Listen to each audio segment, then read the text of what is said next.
Welcome my self Sangam Pal. I hope आप सभी का प्रिपरेशन बहुत ही अच्छा चल रहा है।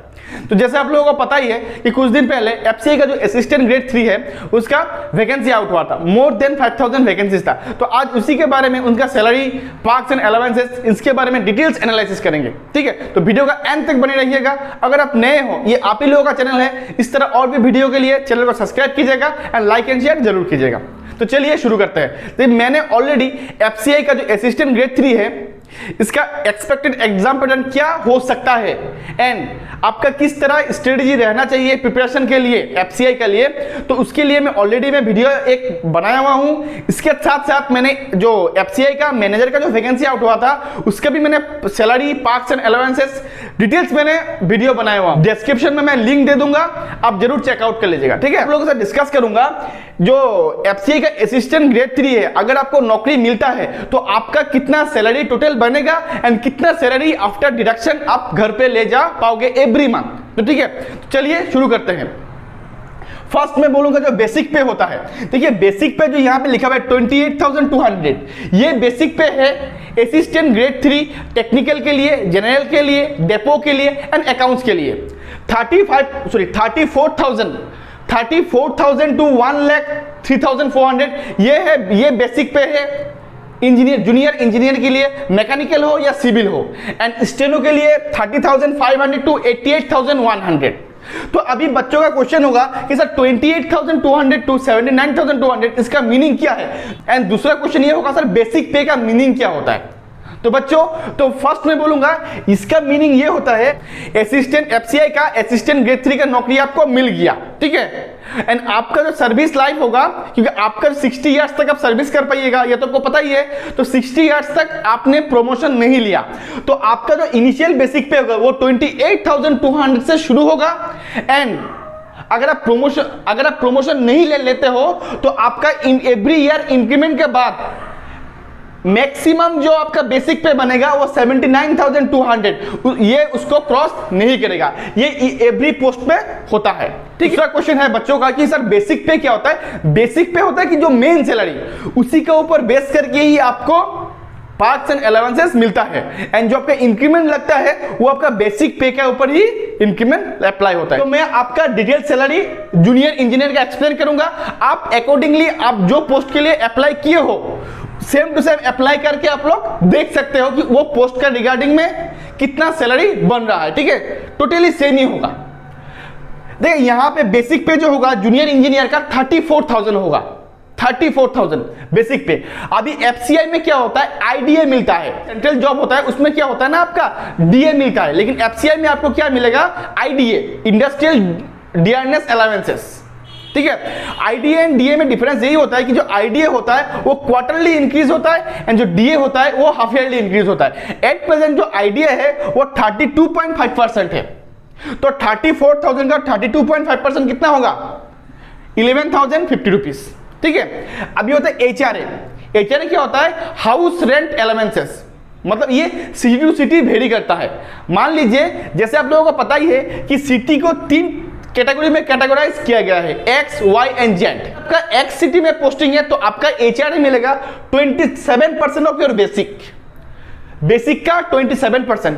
अगर आपका वाई सिटी में है तो 18% ऑफ योर बेसिक, एंड अगर जेड सिटी में है आपको 9% ऑफ योर बेसिक।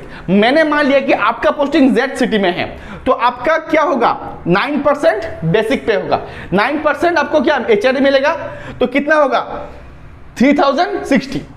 ये है ना फ्रिंज बेनिफिट। फ्रिंज बेनिफिट का मतलब यही होता है कि कॉर्पोरेशन एक एम्प्लॉय को जितना हो सके उतना अदर्स बेनिफिट देने की कोशिश करता है, जिसमें इंक्लूडेड होता है मोबाइल हो गया, ड्रेस अलाउंसेस हो गया, उसके बाद मील अलाउंसेस हो गया, अदर्स रिमेनिंग जितना भी मिसलेनियस एक्सपेंसेस उसमें इंक्लूडेड होता है, ताकि एम्प्लॉय जो है वो खुश होकर काम करे। ठीक है, तो एट प्रेजेंट जो फ्रिंज बेनिफिट है एफसीआई में वो 32% ऑफ बेसिक पे है। तो 34,000 का कितना होगा, 10,880 रुपीज। उसके बाद location compensatory allowances, location based compensatory allowances, इसका मीनिंग ये होता है, मान लीजिए कि आप और मैं दोनों ही एक सेम जगह से अप्लाई किया, ठीक है, लेकिन आपका पोस्टिंग एक मेट्रो सिटी में हो गया और मेरा पोस्टिंग एक रिमोट एरिया में हो गया। आपका क्या होगा, हर चीजों का फैसिलिटीज अवेलेबल होगा आपके पास, लेकिन मेरे पास वो चीजों का फैसिलिटीज अवेलेबल नहीं होगा। इसीलिए मुझे एक एक्स्ट्रा अलाउंसेस दिया जाएगा ताकि मुझे वो डिमोटिवेट फील ना हो। नॉर्थ ईस्ट में पोस्टिंग आपका होता है तो आपका 10% मिलेगा, 10% ऑफ बेसिक मिलेगा, तो उसका कितना होगा 3400।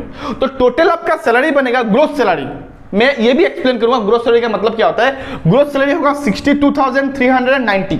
अगर ये आपका अलग सिटी होगा तो ये बढ़ भी सकता है, और ये city to city, zone to zone vary करता है, ठीक है। मैं ये नॉर्थ ईस्ट रीजन के लिए बोल रहा हूं।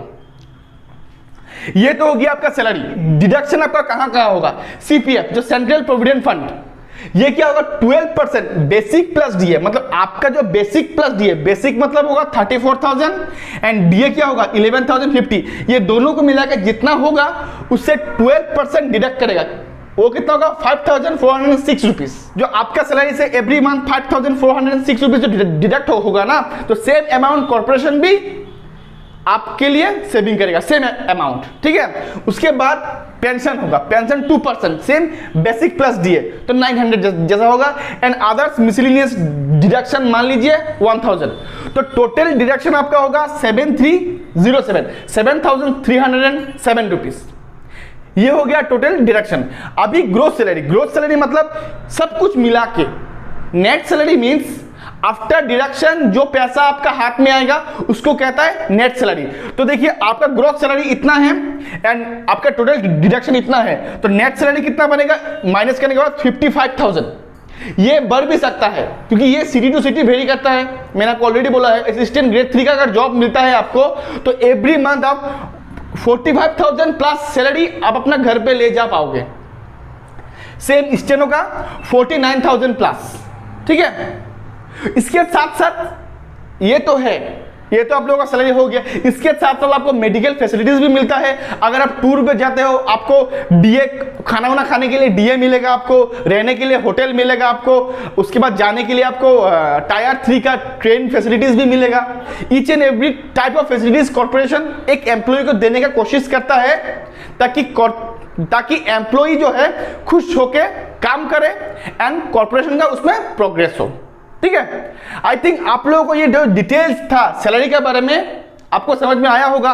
अभी एफसीआई का कोई भी पोस्ट हो, अगर कोई भी पोस्ट के लिए आप अप्लाई करते हो, एनी पोस्ट, तो आप इसी से आप निकल पाइएगा कि आपका ग्रोथ सैलरी कितना होगा, डिडक्शन कितना होगा एंड आपका नेट सैलरी कितना होगा, ठीक है। आई होप आज आप लोगों को कुछ नया सीखने को मिला एंड जानने को भी मिला है। अगर वीडियो अच्छा लगा तो चैनल को सब्सक्राइब कीजिएगा एंड वीडियो का लाइक एंड शेयर जरूर कीजिएगा। Till then good bye and thank you.